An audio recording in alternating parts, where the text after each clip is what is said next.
என்றைக்கு ஒரு குடும்பத்தில் குடும்ப ஜெபம் இருக்கிறதோ அந்த குடும்பமே மலை மேல் உள்ள பட்டணமாய் திகழும் என்பதை தயவு செய்து எழுதிக் கொள்ளுங்கள். எந்த வீட்டில் ஆராதனை சத்தம், துதியின் சத்தம், ஜெபத்தின் சத்தம், ஸ்தோத்திரத்தின் சத்தம் வெளிப்படுகிறதோ அந்த வீடு மாத்திரமே வருங்கால தலைமுறைகளுக்கு ஆசீர்வாதமான கலங்கரை தீபமாய் இருக்கும். ஆனால் எந்த வீட்டில் சினிமாவின் சத்தம், சீரியலின் சத்தம், உலக சிற்றின்பத்தின் சத்தம் இருக்கின்றதோ அந்த வீடு ஒரு நாளும் கட்டப்பட முடியாது. அந்த வீடு சின்னாபின்னமாக்கத்தான் போகப்படும். ஒரு தகப்பன் தன்னுடைய டீனேஜ் மகனை கூட்டிக் கொண்டு ஒரு ஹாஸ்டலுக்கு போறார். என் பையனை ஹாஸ்டல் நான் போடுறேன், ஹாஸ்டல் அவன் படிக்கட்டும். அவனுக்கு ஒரு 18-19 அந்த ஏஜில் தான் டீனேஜ் பையன். அவங்க சொல்றாங்க, ஏன்னா அவர் பெரிய பிக் ஷாட், பெரிய பணக்காரர். அவர் சொல்றாங்க, நான் சார் உங்க பையனை கொண்டு வந்து இந்த போர்டிங்ல போடுறீங்க, உங்களுக்கு வேலைக்காரர்கள் எவ்வளவு பேர் இருக்காங்க, எவ்வளவு வசதி. இல்ல, என் பையனை என் வீட்டில் என் பையனை வச்சுக்க முடியாது. ஏன்? அவர் பதில் சொல்லுங்க, நடந்த சம்பவத்தை பேசுகிறேன். பதில் சொல்லுகிறார், இவனுக்கு 2 தங்கைகள் உண்டு. இவன் தன் 2 தங்கைகளுக்கு பாலியல் தொந்தரவு கொடுக்கிறான்.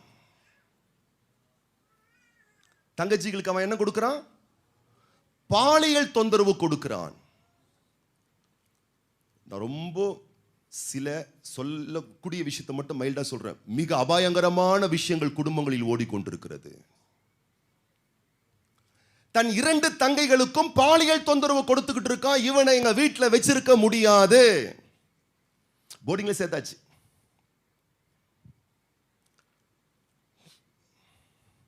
இப்போ அவன்கிட்ட ஒரு இன்வெஸ்டிகேஷன் நடக்குது. ஏன்னா பிக் ஷாட்ஸ் அவங்ககிட்ட கேட்குறாங்க, ஏன் உனக்கு இப்படிப்பட்ட ஒரு தாட், எண்ணம் இப்படி வந்தது இந்த சின்ன வயசுல?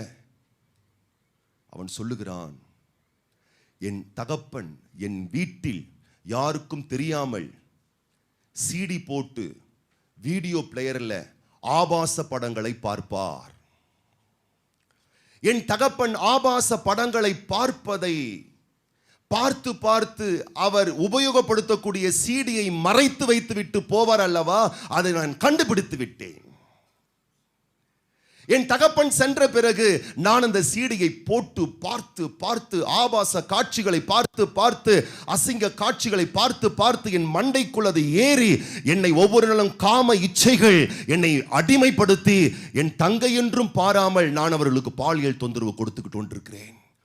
எத்தனை பெரிய வேதனையான ஒரு நிகழ்வு தெரியுமா உங்களுக்கு? அந்த சிறு பையனுடைய வாழ்க்கை கேள்விக்குறியானதற்கு யார் காரணம்? மாறி பாக்குறீங்க. எங்க இதை விட பயங்கரமான விஷயம்லாம் இருக்குங்க, சொன்ன நீங்க தாங்க மாட்டீங்க. வார்த்தை கேட்டுக்கொண்டிருக்கக்கூடிய குடும்ப தலைவர்களே, தலைவிகளே, இன்றைக்கு நீங்கள் செய்யக்கூடிய, நீங்கள் பார்க்கக்கூடிய ஒவ்வொரு சினிமாவும் சீரியலும் ஆபாச காட்சிகளும் வேண்டாத சோசியல் மீடியாவில் நீங்க பார்க்கக்கூடிய காட்சிகளும் உன் வீட்டை நரகமாக்கி கொண்டிருக்கிறது. இன்றைக்கு தெரியாது, ஒரு நாள் அது வெடித்து சிதறும். ஆகவேதான் நான் சொன்னேன், குடும்ப ஜெபம் இல்லாமல் சீரியலும் மற்ற, நான் சொல்றேன், படிச்சிடலாம், திறமை இருக்கலாம், வசதி இருக்கலாம், வீட்டில் ஜெபம் இல்ல, தேவனுடைய தொடர்பு இல்ல, தேவ பக்தியான டிசிப்ளின் லைஃப் இல்லைன்னா எந்த குடும்பமே ஆனாலும் சின்னாபின்னமாவது, அடுத்த சந்ததி பாதிக்கப்படுவது என்பது யதார்த்தமே. இந்த எல்லா சீர்கேடுகளுக்கு நம்முடைய குடும்பம் காப்பாற்றப்பட வேண்டுமேயானால், குடும்பத்திலே பொறுப்புள்ளவர்களாய் நாம் திகழ வேண்டுமேயானால், இன்றைக்கு நம்முடைய குடும்பத்திலே கட்டாயமாக்கப்பட வேண்டும் ஜெபிப்பதும் ஆராதிப்பதும். ஜெபிச்சா ஜெபிக்கலாங்க, வசதியா இருக்கும் போது. சாப்பிட்றதுக்கு அப்படியே பண்றோம், முடிஞ்சா சாப்பிட்டு போங்க, கட்டாயப்படுத்துகிறோம். பிள்ளைங்க பிரஷ் பண்ணல, என்ன பண்றீங்க? அது குழந்தை, அது பிரஷ் பண்ணாது, தேய்த்து விடுகிறோம். ஜெபங்களை வீட்டில் கட்டாயமயமாக்குங்கள். ஆராதனையை வீட்டில் அலட்சியப்படுத்தாமல் கட்டாயமயமாக்குங்கள். இன்றைக்கு ஒரு நாளும் உங்களுக்கு தெரியாது உங்கள் குழந்தைகள் எப்படிப்பட்ட பாதையில் செல்லுகிறார்கள் என்று சொல்லி நாளைக்கு பூதாகரமாய் வெடிக்கும் பொழுது உங்களால் தாங்க முடியாது. இந்த நிலை மாற வேண்டுமையானால் உங்கள் வீட்டில் இருக்கக்கூடிய அனைத்து நபர்களும் முதலாவது தேவாதி தேவனோடு உள்ள உறவில் ஐக்கியம் பாராட்ட வேணும். ஐக்கியம் பாராட்ட வேணும். யோவான் எழுதுகிறார், வேகமாய் வாசிங்கள் பார்க்கலாம். யோவான் சுவிசேஷ புஸ்தகம் 17ஆம் அதிகாரம் 21ஆம் வசனம். யோவான் 17:21. அவர்கள் எல்லாரும் ஒன்றாய் இருக்கவும். கவனிங்க, உங்க ஃபேமிலி ஒன்னா இருக்கணும்னா, கணவன் மனைவி உறவு, பிள்ளைகள் உறவு, தாய் தகப்பன் உறவு, உங்க வீட்டுக்குள்ள உங்க ஃபேமிலியில ஒற்றுமை இருக்க வேண்டுமேயானால், ஒரு மனம் இருக்க வேண்டுமேயானால், பிளவுகள் இல்லாமல் குடும்ப வாழ்க்கையிலே அன்பும் அந்யோன்யமும் இருக்க வேண்டுமேயானால் ஒரு காரியம் கட்டாயமயமாக்கப்பட வேண்டும். அது என்னவா? இயேசு ஜெபம் பண்றாரு, அவர்கள் எல்லாரும் ஒன்றாய் இருக்கவும். ஒன்றாய் இருக்கணும்னா, பிதாவே நீர் என்னை அனுப்பினதை உலகம் விசுவாசிக்கிறதற்காக நீர் என்னிலேயும் நான் உம்மிலேயும் இருக்கிறது போல அவர்கள் எல்லாரும் நம்மில் ஒன்றாய் இருக்கவும் வேண்டிக் கொள்ளுகிறேன். நீங்க குடும்பத்துல ஒற்றுமை, ஒரு மனம் நிலவப்பட வேண்டுமையானால் இயேசு ஜெபம் பண்றாரு, நான் உம்மிலே இருக்கிறது போல அவர்கள் எல்லாரும், வசனம் வாசிங்களே, அவர்கள் எல்லாரும் நம்மில் ஒன்றாய் இருக்கும். அப்படின்னா பிதாவாகிய தேவன், குமாரனாகிய தேவன், பரிசுத்தாவியாகிய தேவன் சொல்றாரு, அவங்க வீட்டுல ஒத்துமையா இருக்கணும்னா, அவங்க குடும்பத்துல ஒன்னா இருக்கணும்னா, அவங்க வாழ்க்கையில ஒன்னா இருக்கணும்னா, சேர்ந்து சொல்லுங்க பார்க்கலாம், ஒற்றுமையே வலிமை. புருஷன் ஒண்ணு சொல்றாரு, மனைவி வேற ஒண்ணு செய்யறாங்க. மணி ஒன்று பண்றாங்க, புருஷன் வேற ஒன்று பண்ணிக்கிட்டு இருக்காரு, பிள்ளைங்க ஆப்போசிட்டா செஞ்சுக்கிட்டு இருக்காங்க. அந்த வீடு எப்படி இருக்கும் யோசித்து பாருங்களேன். குடும்பத்துக்கு ஒற்றுமையே வலிமை. அந்த ஒற்றுமை குடும்பத்தில் நிலவப்பட வேண்டுமே ஆனால் கிறிஸ்து ஜெபம் பண்றாரு, அவங்க எல்லாம் ஒன்னா இருக்கணும்னா ஒண்ணு செய்யணும், நம்ம கூட அவங்க ஒன்னாயிடணும். எத்தனை பேருக்கு வசனம் புரியுது? சிலர் நான் பார்க்கிறேன், அவங்க மனைவி எப்போனா ஜெபம் பண்ணுவாங்க, நான் ஒரு பக்கம் ஜெபம் பண்றேன், மனைவி ஒரு பக்கம் ஜெபம் பண்றாங்க. பிள்ளைங்களா நீங்க ஜெபம் பண்ணிட்டு சாப்பிட்டு படுங்க, பாப்பா பாப்பா. இல்ல இல்ல, ஒற்றுமையாக்குங்கள், குடும்ப ஜெபத்தை கட்டாயமயமாக்குங்கள். என் அன்பு குழந்தைகளே, உங்கள் வீடுகளுக்குள்ளாக தேவனை துதிக்கிற துதியும் ஜெபமும் ஸ்தோத்திரமும். டியூஷன்லாம் போயிட்டு பையன் லேட்டா வருவான், அப்படி வந்து சாப்பிட்டு தூங்குவான் கிடையாது. பிள்ளை அங்க ஏதோ சென்டருக்கு போயிருக்கு, வர வையுங்கள், அமர வையுங்கள், துதி ஆராதனை ஏறிடுங்கள். 8 மணி 9 மணி ஆயிடுச்சுன்னா வீட்டில் சோசியல் மீடியா யூஸ் பண்ண கூடாது, செல்போன் யூஸ் பண்ண கூடாது. சில தெய்வீக டிசிப்ளினை கொண்டு வராவிட்டால் நாளைக்கு உன் குடும்பம் என்ன நிலைக்கு போகும் என்று தெரியாது. 8 மணி 9 மணிக்கு ஜெபம் பண்ணிட்டு சாப்பிட்டு படுக்கணும், அவ்வளவுதான். இது வீடு, தேவனுடைய வீடு.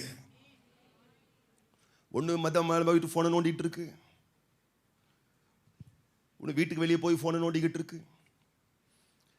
இந்த அம்மா அப்படியே கிச்சன்ல கிச்சடி கிண்டிக்கிட்டு ஒரு பக்கம் பாண்டியன் ஸ்டோர் போன்ல வச்சு பார்த்துக்கிட்டு இருக்கு. எப்படி இருக்கும் அந்த வீட்டுக்குள்ள ஆவியானவர் உலாவுவாரு? தேவன் பேரில் இருக்கக்கூடிய அன்பை சற்று யோசித்து பாருங்கள். ஒரு காலத்தில் உங்களுடைய உபவாசங்கள் எப்படி இருந்தது யோசித்து பாருங்கள். ஒரு காலத்தில் குடும்ப ஜெபமும் தனி ஜெபமும், வீடுகளுக்குள்ளாக தேவனை பற்றி இருக்கக்கூடிய வைராக்கியம் எப்படி இருந்தது யோசித்து பாருங்கள். கர்த்தருக்கு கொடுக்கணும்னா அந்த வாஞ்சை எப்படி இருந்தது யோசித்து பாருங்கள். கர்த்தருக்கு அடுத்த விஷயத்துல வைராக்கியம் பாராட்டியதை கொஞ்சம் எண்ணி பாருங்கள். அதை தொடராவிட்டால் உங்களுடைய அன்பின் ஆவிக்குரிய தகப்பன நான் சொல்லுகிறேன், சர்ச்சுக்கு தான் போகணும், ஜெபத்துக்கு தான் போகணும், ஆராதிக்க தான் போகணும். ஆராதிக்க போனீங்க, சர்ச்சுக்கு போனீங்க, வேதத்தை எடுத்துட்டு போனீங்க, சொல்லப்பட்டதின்படி வாழ்ந்தீர்களா? ஹாஸ்பிட்டலுக்கு போனாங்க, டாக்டர் பார்த்தாருங்க, கையை பிடிச்சி பார்த்தாருங்க, அந்த டெதஸ்கோப்பை வச்சு நெஞ்சில வச்சு பார்த்தாருங்க, அப்புறம் மாத்திரை எழுதி கொடுத்தாருங்க, சுகமே ஆகலைங்க. டாக்டர் பார்த்தாரு, ஃபீஸ் கட்டினீங்க, மருந்து எழுதி கொடுத்தாரு, வாங்கினீங்க, சாப்பிட்டீங்களா? பக்கத்தில் பார்த்துக்கோங்க, சாப்பிட்டீங்களா? சாப்பிடலையே. அப்போ ஆலயம் எதற்கு? இங்க வந்தோன்னு புஸ்கு புஸ்கு புஸ்கு இந்த மேஜிக் நடக்குதா? இல்ல, இங்க வந்தா குடும்பத்தை எப்படி கட்டணும்னு இவர் சொல்லி கொடுக்கிறாரு. ஒருவன் என்னிடத்திலே வந்து என் வார்த்தையை கேட்டு அதன்படி செய்வானேயானால் நான் அவனை யாருக்கு ஈடாக ஒப்பாக சொல்வேன் தெரியுமா? அவன் கண்மலையின் மேல் தன் வீட்டை கட்டிய புத்தியுள்ள மனுஷனுக்கு ஒப்பிடுவேன். அவன் வந்தான், அவன் கேட்டான், அதன்படியே கட்டினான். சில பேர் மண்ணு மேல கட்டிட்டு வந்து வாழ்க்கை இடிந்த பிறகு கேள்வி எழுப்பிவிடக் கூடாது.